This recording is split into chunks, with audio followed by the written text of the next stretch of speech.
So anybody here knows who Aaron Swartz is?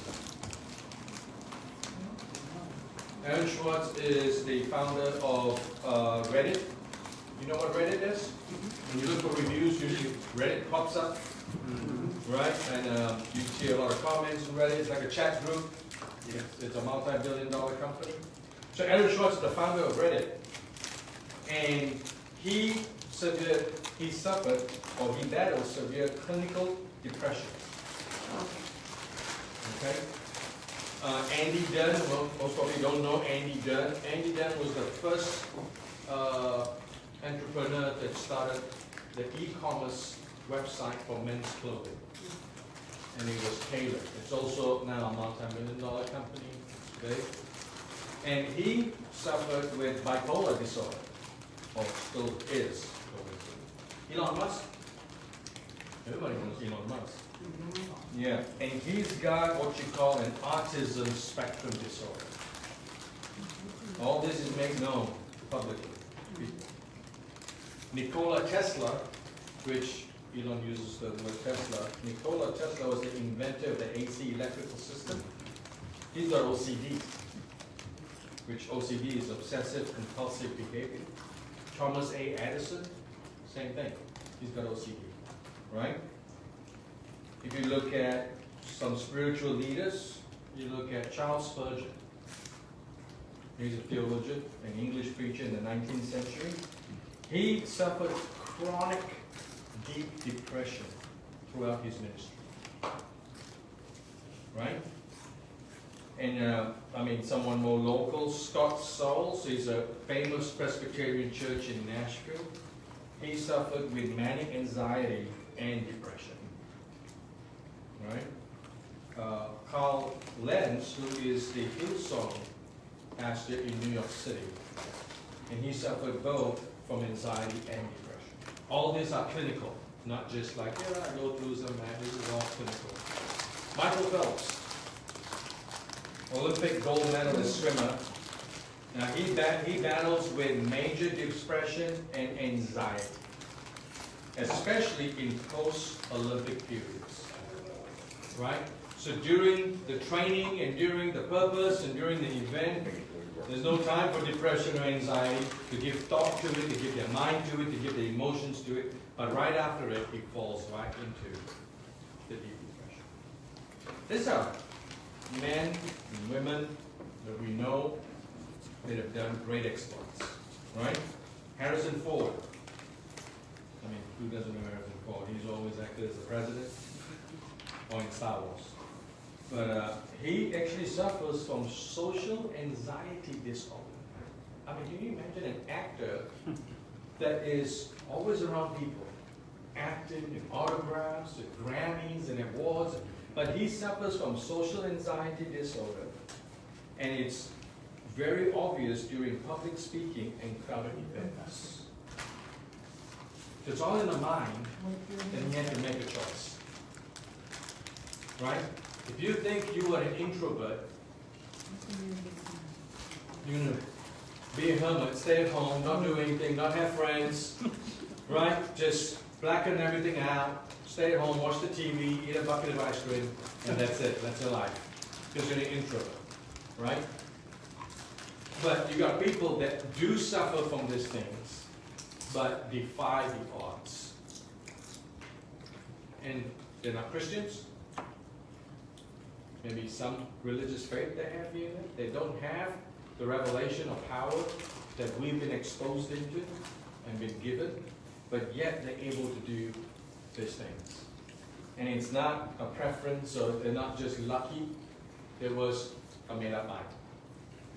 It's what they choose to be informed in, right? If you look at all of them that I mentioned, and there are thousands more, right? If you look at what did they give themselves into to be informed? What was their information? Who kept encouraging them? Who kept not giving hope, giving up on them? See what I'm saying? And they circled themselves with people against whatever they're going through so that they could achieve great things. And that's for any one of us here, seriously.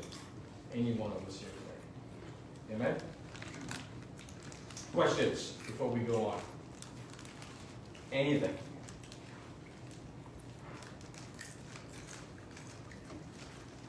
No questions? Nothing? This is a good class? Yeah. All right, I do have a question. please. If a mom or a dad has a problem, does that mean that all their children have to have that problem? So, I'll answer this both ways. Now, scientifically, they did say that 30% genetically can pass down. 30%, which is not the majority. That's not real high. Yeah. That's So, if it's on both sides, mental illness. yeah, so it ratios it down to 30%. It's not 30 mom, 30 dad, ends up 60. Math doesn't work that way. It's just 30%, which is more of the higher side that the child will have it. So if mom and dad go through depression, or one bipolar, one depression, or anxiety, or whatever, 30% of that you can see in the child. So how you expose that child from then onwards, either can increase that or reduce it. What if you speak often about it to the child? Often meaning that, Whatever you're battling, any of these yeah, things? yeah, Well, that that increases goes it. back to your environment. Yeah, If that child's always in that environment, hearing those negative Yeah. comments. so what informs the child's gonna Right. inform it. Okay. So if you tell the child But like, if you do the opposite, yeah, or say nothing at all. say Right. nothing at all, yeah. So if your child is in an environment where the parents are fighting, Yes, yes. So, so if the fight, for example, if the dad is hot-tempered, then if the mom is more depressed but kind of reacts and stuff like that, so the child may have a tendency of temper and a little bit of depression and that, but being in an environment where there's continuing arguments and fights and slamming of doors and walking out and stuff, that just increases that temper in the child. So, does that start young? I think it can all be overcome by choice, Yes. And I'm speaking from experience because I grew up in a home that wasn't a loving home. Yeah. I've shared this with my church before, but, and so I just kind of purposed that I didn't want to be like that. And so I worked at not Yeah. repeating those things, Yeah. and repeating those things that, and like when I got married, I didn't want to ever hear the word divorce. And so we never talked about divorce in our household. Because, it's just something that I went through and I knew how much it hurt as a child growing up in that kind of environment. So, and so I went out of my way to try to make things different. Tried to be there for my kids as much as I possibly could. Those kind of things, and to love my wife in a better way than what my father loved his wife. Yeah. Things of that nature. Yeah, and all of it, whether it's been passed down or environment and everything, everybody has a free will. So you can't take that choice away, right? So I remember this thing really impacted me. This was 15 years ago. We were in Florida and we were evangelizing in South Florida. We drove down and we were going to a couple of churches, but we arrived there like midnight. And the hotel that we were supposed to stay gave away our room, right? So we had no room. I had 2 girls with me, my 2 daughters, my wife. We had this van, so we said, okay, we're gonna find something. My wife find something, and it was a rough spot of town. It was one of those roach motels. So I said, doesn't matter, we just need to sleep. So we got, we pay the money, there are guys behind bars, like, oh boy, okay. So I got my kids in there and all, we slept one night. And the next day, we woke up kind of fresh. They had a swimming pool, so the girls wanted to swim. So we went and jumped in, and we met this couple. And we befriended them. And come to know their story is both of them were kicked out from their home. Okay, so go back. Well, I was trying to pay for one more night. I think we stayed there 2 nights. I tried to pay one more night, and he was out there with a little baby. And he didn't have, I think he was short $10 or something to pay. And so I paid it for him. I said, it's okay. So I went back. We became friends. And come to know their story is her mom got 10 kids, all from different men, right? And because she chose to live on a welfare system, right? She wanted the checks. So the daughter got pregnant with a boyfriend, and now she has a baby. And the mom wanted her to repeat the same thing what the mom did. Don't get married. Kick the boy out. Have more kids, get more money. She didn't want to do that. But that was the environment she grew up in, right? But she made a conscious choice to not do that, what her mom did. So she wanted to get married to him. So they got married, they got kicked out of the house, right, with the baby. But all of that because she's trying to change something that she grew up in. That's very tough. You kind of think like, well, that's obvious, but when you grow up in it, it's very different to change. That's all she knows. So we heard that story, we verified the story, we really liked them, so they became our friends. Still today, they're my friends. Now he's got a job, she's got a job, they've got 3 kids, and they're married, they live in Florida. You know what I'm saying? I prayed them both through the Holy Ghost and baptized both of them. That's amazing. You know what I'm saying? And that was great, but more, what I found greater was that she, a girl, was willing to take that kind of risk to raise him. She wasn't looking for the safest way, which she knew. She found another safe place to go. You see what I'm saying? So I think it's, we can either have a defeatist mentality or an optimist mentality. yeah, And so you have to choose whatever situation you were raised in or you're coming out of.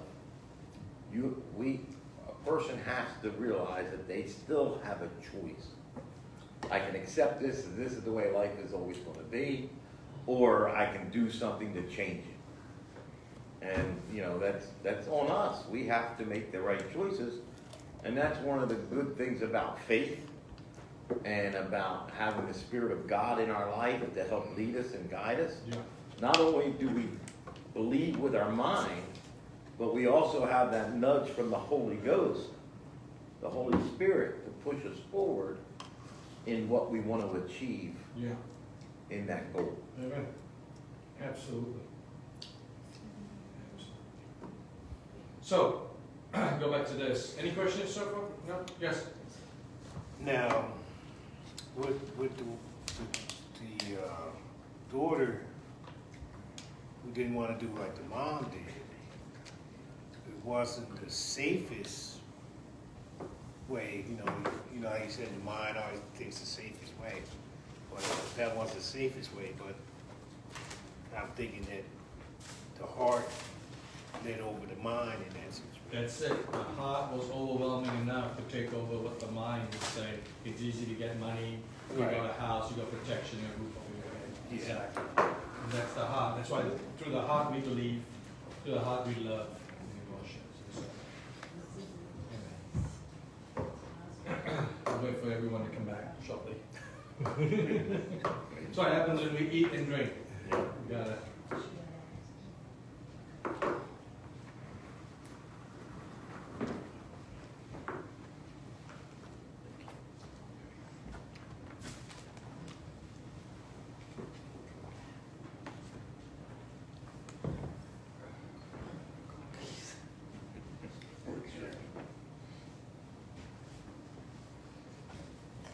All right. We already touched on this. I'm going to give you 3 pillars, 3 core pillars in how and how you can coach yourself, and also others, that your children, your spouse, your co-workers, and so on. 3. One is self-discovery and awareness. We talked on this, which is the identity and personality. what you need to do is write down things that identify you. This is the self-awareness part, the self-discovery and the self-awareness part. You've got to identify who you are. I mean, I know we can put it all in one lump sum and say, well, I'm a child of God. Let's try to get deeper than that, okay? Because we do have cliches, we do have stuff like that that we can say and kind of not confront those things, but this is just for yourself. Now I'm going to talk about this a little bit more, but I'll just jump in here and say journaling. Who journals here? Journal. The most effective way I find journaling is very individualistic. It's how you like journaling. But I find that those that go through anxiety, depression, stress, pressure, that they're not able to handle pressure and stuff, I feel bullet journaling is the best. Journaling by... Is that the second pillar, journaling? Huh? That's the second pillar, journaling? No, I'm just jumping. Okay. Yeah. The first pillar is self-discovery and awareness. Okay. So I'll repeat it again. So I'm going to go on 3 pillars. And the first one is self-discovery and awareness. And what is self-discovery and awareness? It's your identity and personality. Okay? And when you journal this, that's why I go into journaling. When you journal this, bullet journaling, or we call it rapid journaling, is to write down in points what identifies you. Okay? And I'm going to split this in 2 ways.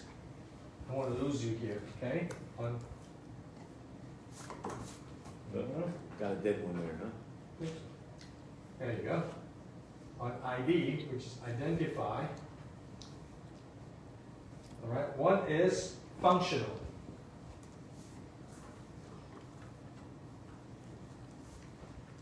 And one is relational.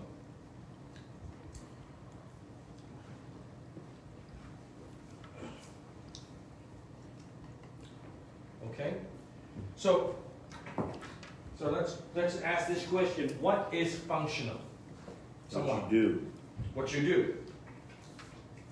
Okay, I'm an engineer. Function. All right? I'm Is it daily task? daily task. Function. Right? So there is on your identity, you've got functional and relational. Relational is what? Father, mother, siblings, brothers, sisters. Those are all relational. So separate your identity that way, which you can actually really get more of a clear picture. It says, okay, who am I? Okay, so the question comes is, am I just doing what my dad tells me to do? Am I, or what I've been informed to do? So, you know, if your dad was very typical, if your dad was a preacher, nothing wrong with any occupation, any vocation. If your dad was a preacher, right? Or dad was a pastor, or dad was an evangelist, dad was a missionary. The automatic thinking is that the PK, the preacher's kid, will also become a preacher, missionary, evangelist, something along that same line, right? Nothing wrong with if the dad was an engineer and the kid ends up to be an engineer, or the dad was a doctor, the kid ends up to be a doctor, or a plumber and a plumber. Nothing wrong with it. But you come to this place of saying, okay, is that really what I wanted to do, or is this something to just pass down? Now, there's nothing wrong with it being passed down, or something that this is what I really wanted to do. But it's good to identify what it is. Okay? If it came from my dad, if it came from my grandpa, if it came from my family, and I find fulfillment in it, then great, go ahead and do it. You see? The problem happens is that, yes, this came from my family, and I'm just stuck with it. That's the problem. Okay? Then you're not able to fulfill and do what you're supposed to do, what you're called to do. All right? So you got to identify between functional and relational. And you can see in that exercise, in your identity, are you more functional or are you more relational? Okay? If you're more functional, go ahead, sis. That relational, you just mentioned family, is it others? Yeah. behavioral? Father, mother, friends, brothers, Okay. sisters, relational. anything, yeah. So, in functional, here's the danger part, and I'll tell you right now. If most of who you are is functional, always remember this is a diminishing office function. All right? That means what you are today, you're not going to do the same function 10 years. They see mom and dad get hurt too young. They see the politics too young. They see so many things too young, and then they just don't want to do anything with it for a while. You see what I'm saying? So that's all function. That's why if it's just functional and there's no relational here, this is where you end up, I'm being a little candid, this is where you end up in a nursing home. This is where usually you end up alone. So it's a good exercise to see what percentage here and here. Are you known with your children only functional? Are you known with your spouse only functional? Are you known just only functional? This is where the world is leading to. Because when they come, they don't want to know who you are, they want to know what you do. It's been like that for the last 50 years. What are you, an engineer, lawyer, doctor? What do you do? Right? So that defines your identity. But 30 years down the road, you're not going to be that engineer anymore because you're too old. Or you're retired because there's new people coming in. Or you're going to change your vocation or your occupation, whatever it is. This is going to change. So this is always evolving and always on a downhill. It's diminishing. All right? Even parenting. Now, you always be the mom and dad, but what you did for your 2-year-old son, you don't do it for your 20-year-old son. That would be weird. Right? So the function that what you did for your 2-year-old son, that you didn't do for your 20-year-old son, is no longer, it's ceased somewhere here. So it's diminishing. Right? A lot of people live here. This is where your stress, this is where your anxiety, this is where your depression is here.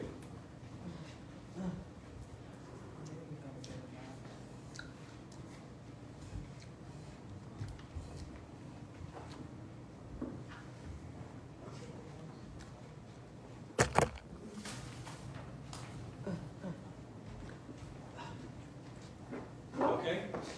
All you know Your identity becomes what you do instead of who you are. who you are. That's it. Right? And that's where, on relational, whether you're down or up, you're broke or rich, right? You're depressed or you're not, you failed or you've got victories, this always stands. This is where, going to sound morbid, this is where when people come to your funeral, say things of who you are and what kind of person you are, rather than trying to say what you have accomplished. Person of love, person of empathy, person of care. It's personal. It's personal, yeah. You know? All of this is where it's going to come on relational. Person that has victory, never gives up. This is all relational. Now you need to have both to survive. It's not just one or the other. But what your exercise is to see what other percentage that you have. And if you see yourself more here, then you got to start figuring out on steps. And that's where coaching comes in place to help you to get more here. Balance it out. Right? Because when you are 60, 70, 80 years old, this is what's going to count more. But what if you're more of that side? Does it matter? If you're more, so functional can go without relational, but relational cannot go without functional. So this is You need a balance. a two-way. Okay. Functional can go just one way. Right? Functional can go only one way. Right? So I've seen people that are only functional, they're not relational at all. They're only relational on a facade, meaning that they're only relational to accomplish their functional objectives. Right? Yeah, I know. A couple of guys, like, they just dedicated to the job, Yes. married to the job. Don't even have a wife, no kids, so they're all functional. They all function. Yeah. Takes Some up- people can start Takes off. up their whole identity. Some people can start off relational and functional and end up more here because of the pressure of life. They need to earn more money. Well, society pushes people to be more More functional functional, yeah, absolutely. than relational. Yeah. Especially now with social media, it's, Oh, yeah. people don't have the relationships that they used to have with people. It's more of a facade where, oh, I'm your friend on Facebook or, you know, and that's not really relational. People don't even talk on the telephone. Right. Okay? Any questions on that? Good. So we talked about identity and personality. So who on identity is, who am I? Okay, you're categorizing it between functional and relational. On your personality, this is the key. Personality is, why do I do the way I do it? Why do I act the way I do? So when someone comes up to me and says no, for example, for whatever reason, could be a good no, a bad no, whatever, just say I want to do something and they say no. I don't take that as, okay, they're seeing a different perspective from what I'm seeing. What I just felt was rejection. Right? I felt like they don't want to hear from me, they don't want to look at me, they don't like me. Whatever, I go through my narrative, right? And because they just said a simple no. Okay? And my reaction towards that, or even though I don't have a reaction, but my thought process towards that whole thing is, why do I think like that? More negative than optimist, more pessimist than optimist. So that's a personality issue. Okay? And remember, you fix the identity, you can get to the personality. You can't fix the personality without fixing the identity.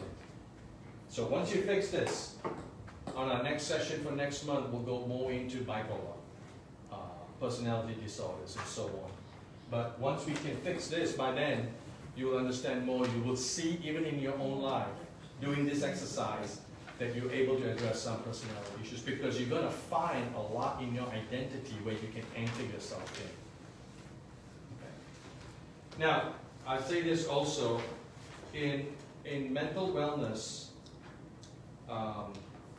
there's a spectrum, okay?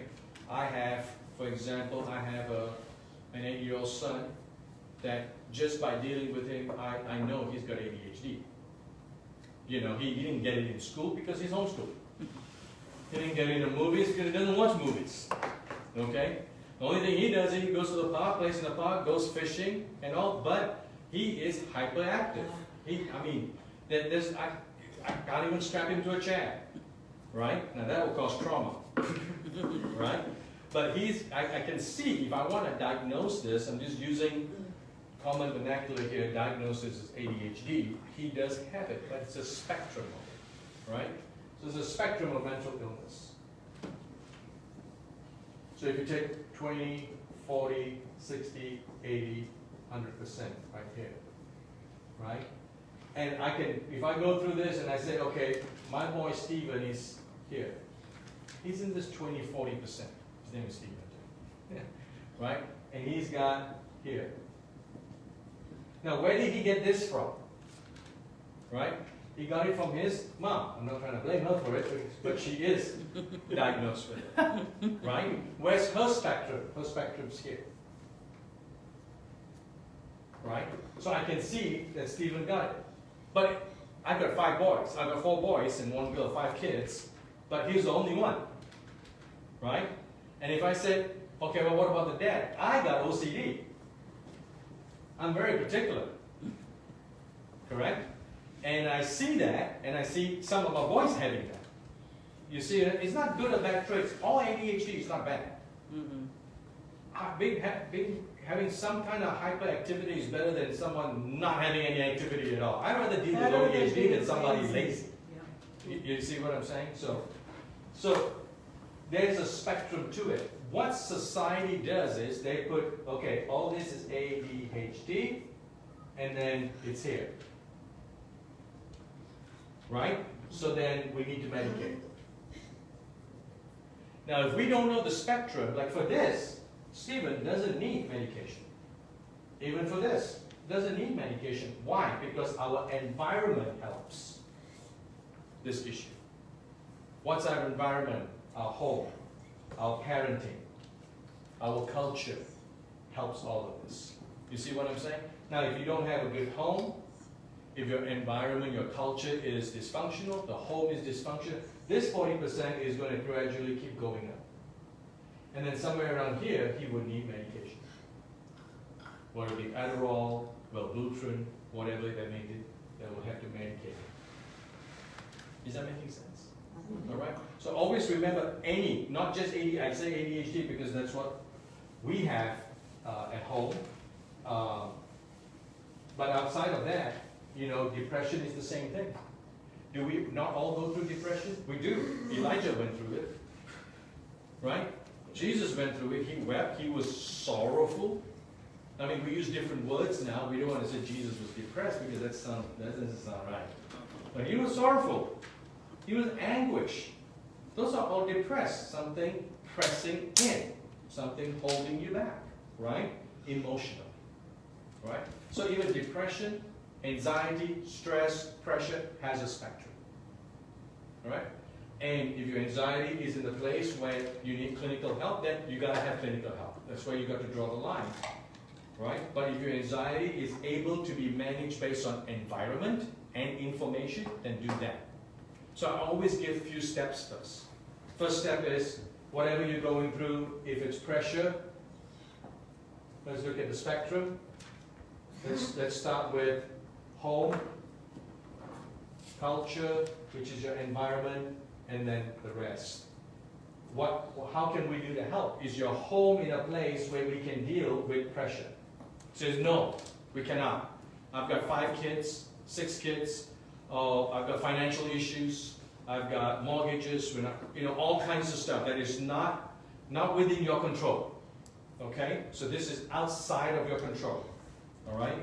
Okay, so the home is out of the question. All right. So let's look at culture, your environment, your work, your church, your life, your friends, all the stuff that you do. What can you change here? I can't quit my job. That's my only income. Right?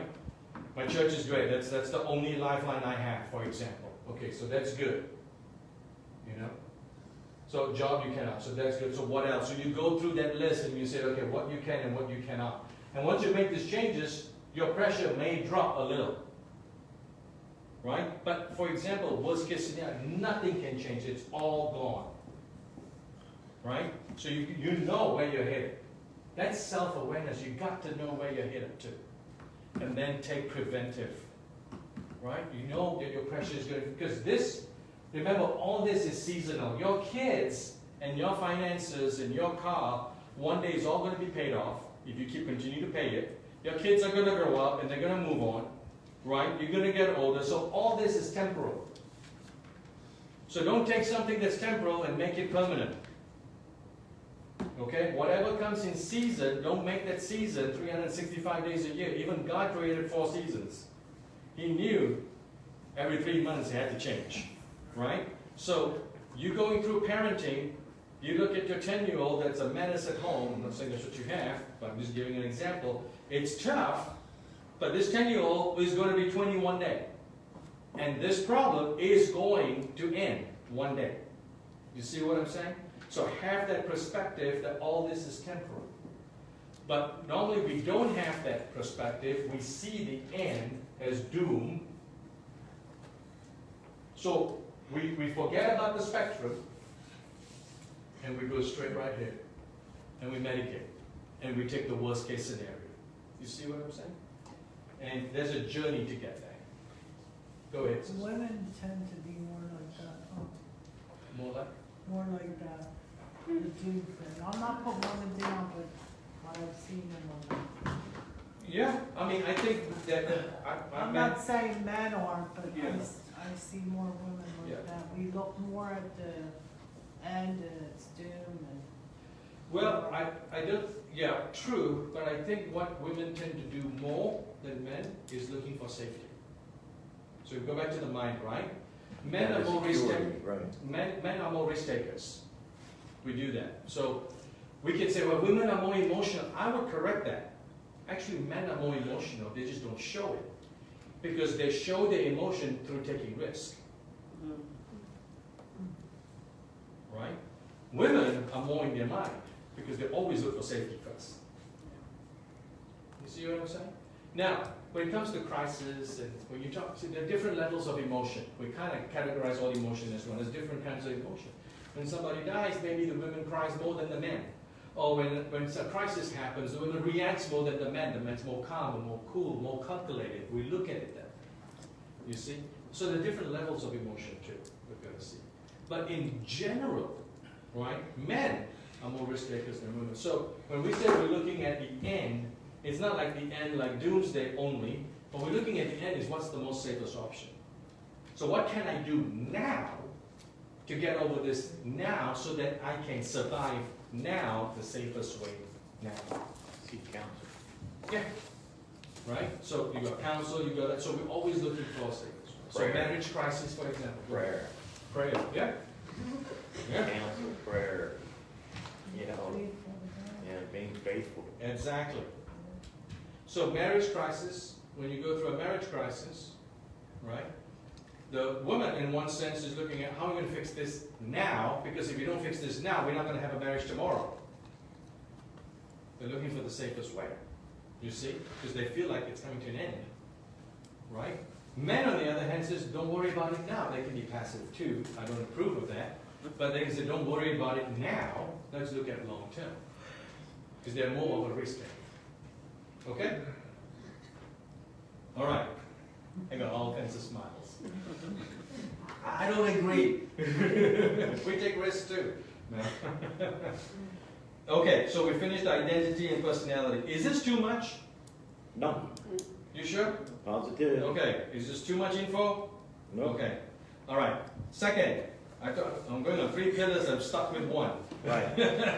The second one is goal setting and skill building. So remember this. The journey is not a hit and run. Goal setting and what else? Skill Skill. building. Okay? The journey is not a hit and run. We just talked about it. What's the issue? How do we solve this now? The journey is not a hit and run. It's not a flash in the pan. Okay? We're looking at something that can sustain. Everyone say this, sustainable. Sustainable. Okay? We need solutions. We need ways that we can sustain. Sustain our mind in God, sustain our emotions in God, sustain our life in God. Right? And when I say God, I'm not just talking spiritual.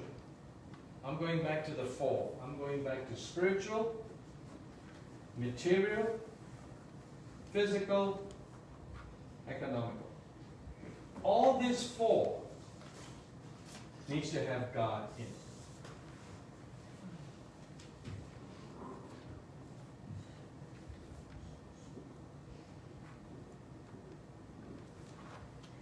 So when you set your goals, we talked about bullet journaling. Like who journals here? You journal, great. My wife journals, my daughter journals, I journal. But bullet journaling is the best because I've seen people doing journaling by stories, and at the end of that story, they're more depressed than they started off. You know, do bullet journaling, and you got to know what you're journaling to. So one of your goal setting here,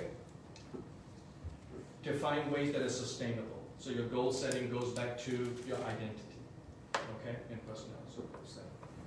Number 3, accountability and support. You already talked about counseling. That's the Number third 3. prep. That's the third one. Accountability. Accountability and support. Now, we are hardwired. Remember when I talked about the mind is actually more positive than negative? But because of culture and environment, we become more negative than positive.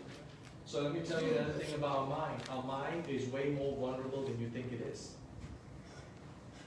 Right? Can I go back just Yes. before you get started on 3? Yes. When you talk about you need ways in which we can sustain God, Yes. okay, which I believe must include breaking out of your norm, Yes. so to speak. Find a hobby, Yes. something that you can break away from Yes. stress, break away from, the things that worry you and Mhm. find something to do that you really like, that can be your quiet place or your place of serenity, Yeah. so to speak. Yeah. And that can include God. I mean, God should be in everything that we do. So, you gotta think outside the box sometimes. Yes. Everything, don't make everything so spiritual. But have some kind of release somewhere. Most of you know I carve. That's what I do. That's my escape, is my carving. So, that's how I break away from life sometimes. Amen. And I think that's important. Yes. People don't do that enough. On the following months, maybe next one of the topics on personality, which is a bipolar disorder, I'll talk about what's your medium, what's your vehicle. That's what a medium means. It's not sorcery. All right. But what's your medium, your vehicle, to be close to God? What do you need to do? Everyone's different, right? For him, it's carving, right? I know a friend of mine, he's a songwriter. He had his own band in Nashville, Tennessee. And it's called The Little Giants, right? It was a Christian band. But he got into the fame of it, and he ended up divorced, and lost his family, and all of that. And so he blamed it totally on his music, his career, and what he was doing. So when he came back to God, he didn't want to sing. Fantastic singer, musician, plays the guitar well. He can write songs, he can do it. But he refuses to do it because of the trauma he went through with his family when he was kind of a celebrity, right? So he didn't want to do it. But at the same time, he could not gain back the same kind of faith, the same kind of inspiration, the giftings back in God. He always struggled. He ended up struggling with pornography. He ended up struggling with all kinds of stuff. He was depressed most of the time. I think he would sleep in the meetings. So one day I went on a walk with him. And I said, okay, he's always coming back with the same problems over and over and over. So I asked him, I said, when do you feel the closest to God? He says, when I sing. So I asked him, so why aren't you not doing it? Why don't you sing? He says, I don't want to because where I came from. So he had a trauma attached to that. And I had to coach him and help him to see it's two separate things. Your singing didn't bring you to your divorce. It was your ambition that did it. Choices. Exactly. It was your pride, your aspirations. You neglected the family. You became all functional and non-relational. You lost your wife and your kids. Right? Because you saw singing as more of a function for you. So go back to the relational part of it and leave the functional for a while. Right? And he started to do it. Now he's writing songs. Now he's leading a group. Now he's doing what he's supposed to do. He doesn't have an album or anything like that. But he comes and tells me, I feel so close to God. He shares testimonies and victories and all of that. Why? He found his medium. The music wasn't God. But it was the vehicle to get him to God. That's what he's saying is, what is your medium? That's one way to manage bipolar. It's one way also to manage depression. Find your medium. What makes you close? Not what makes you happy. What makes you close to God? Very different, right? It's what makes you happy. Well, what makes me happy today may not make me happy tomorrow. Happiness change comes from the word happens. Whatever happens, happiness, right? So it's an after product. It's a byproduct. But Mediums are, what can you do right now that brings me closer to God? A date night with my husband brings me close to God. A date night with my wife brings me close to God. Cooking for my wife brings me close to God. Cooking for my husband, cleaning what? It doesn't matter what it is. Carving, just being by myself. Going on a drive every day brings me close to God. My wife, till today, she goes on a drive every night. Once the kids are in bed, everybody in bed, it could be 10 o'clock, 11 o'clock at night, and I can see her, she's stressed and had her face and trying to get her in. I look at her and say, honey, go on a drive. And it took a long time because for a while there she thought I just want her to get out of my hair. You know what I'm saying? It's like, can you just leave and leave me alone? But it wasn't. I was just looking at her and I said, no, you need this. I had to convince her that she needed this more than she thinks. Right? So guess what she's doing now? This is just strictly a hobby. You know dashing, right? People door dash. Yeah. My wife door dashes. Part-time. Because she likes to drive.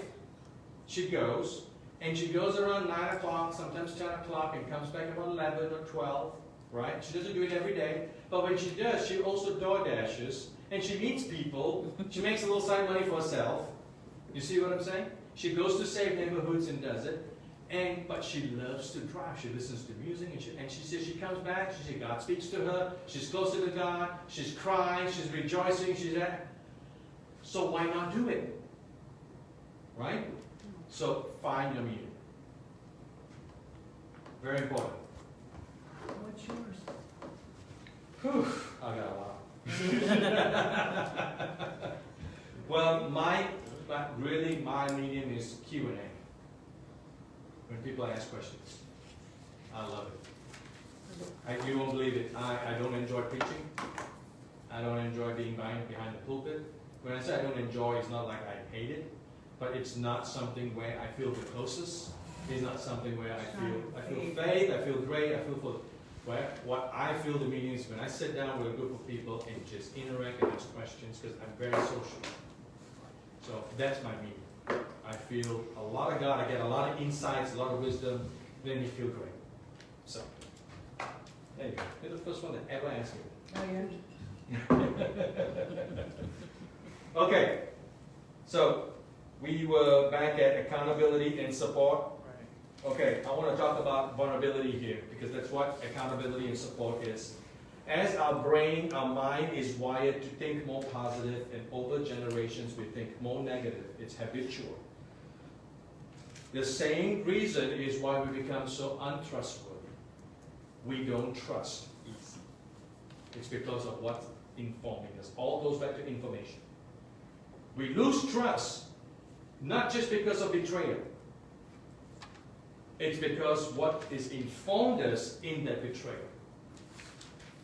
Jesus said if someone commits adultery, right? He says the law of Moses gives them a certificate of divorce. I'm bringing this for an example, okay? But Jesus goes on and said that, yeah, you can do that, but it's the matter of the heart.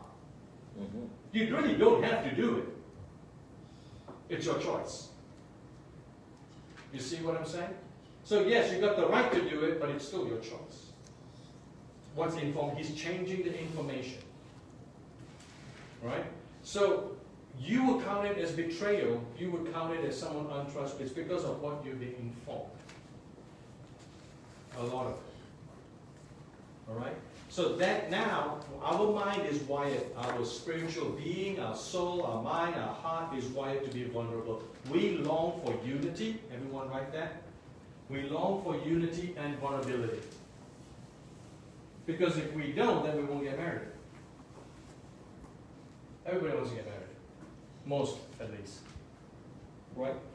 And the ones that say no now, they usually say yes later. Right? Whether it's a religious marriage or non-religious marriage, that they go through Vegas and get Elvis to marry them, it doesn't really matter how they do it. Okay? Bottom line is they long for vulnerability and unity. They want somebody to accept them, love them, and understand them. Right? We are wired that way. But society, family, upbringings restructure our minds to think otherwise. Not to trust and not to be vulnerable. That's why we come to places and we have walls. we are afraid. Our heart goes cold. So it is impossible to have accountability and support. The accountability and support that we do have is pretty superficial because we think that's the right thing to do, we need to do it. Right? But true accountability and support only can come when you start trusting and start being vulnerable. Start being vulnerable.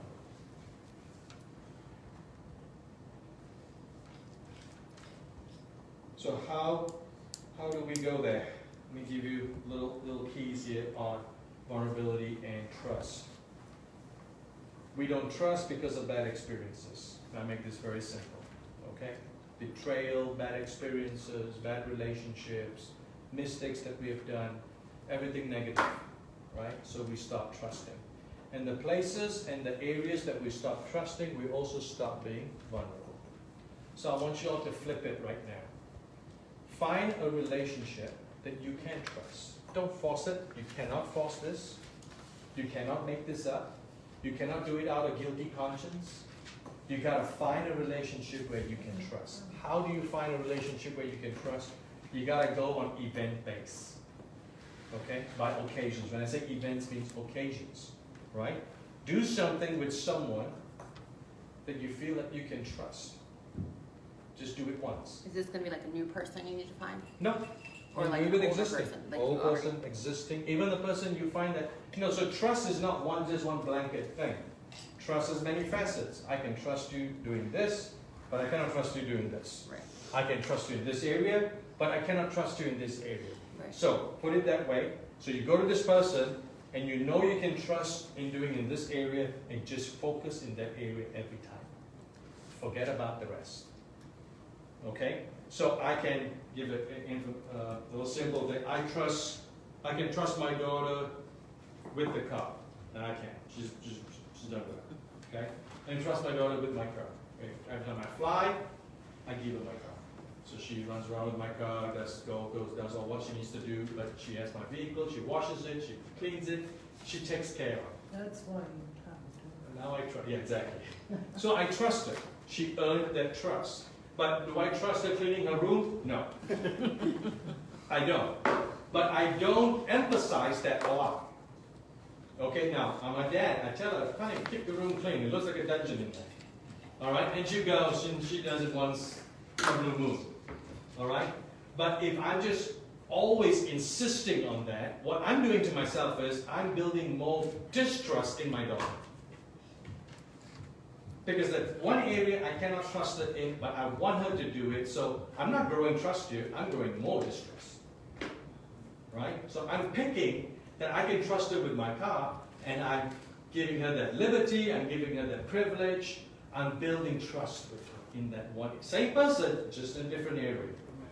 Right? Now, my hope is this trust that I have with her in her car, how clean she keeps it, eventually will spill over and get to her room. You see, as a dad. Okay? But for me too, for my own sanity and my own expectations, I gotta keep that on side. She may never get to her room, and that's okay. I just want that trust.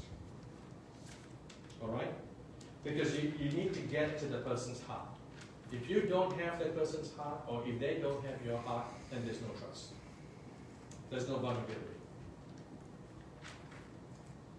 So, the task is, whether it be your spouse, whether it be your children, whether it be your co-worker, whether it be your church, your pastor, whatever, the saints that go in the same church, you're looking at the place that you can trust them with. If it's, for example, like a pastor, you trust them with music. They'll come at this time, they'll practice, they'll sing their songs, they'll sing good, they'll finish it, you trust them with music, right? Keep building on that. You don't know whether you can trust them with teaching yet, but you know you can trust them with music. Or vice versa, you trust them with teaching, but not so much with music. You see, so build on what you can trust them. What we're trying to do is we're trying to reignite vulnerability. It's almost like a jump start.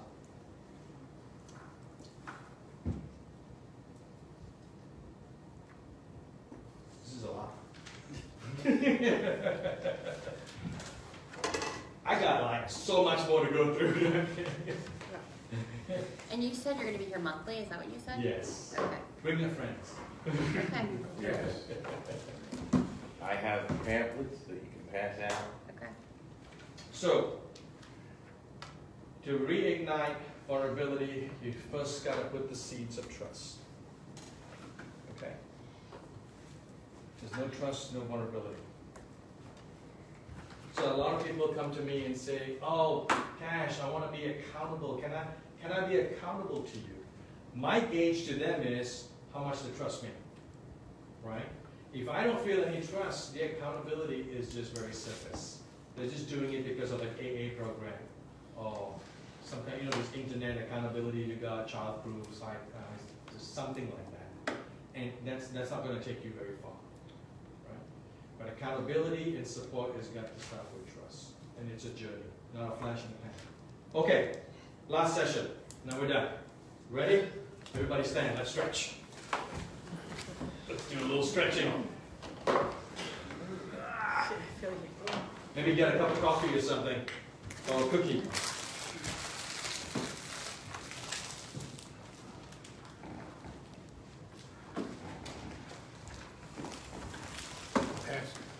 Yes. Check your phone. Yeah, there's like a thing up there. No, it's low battery. Oh, I'm good. Audio disruption. Cancel. We'll finish.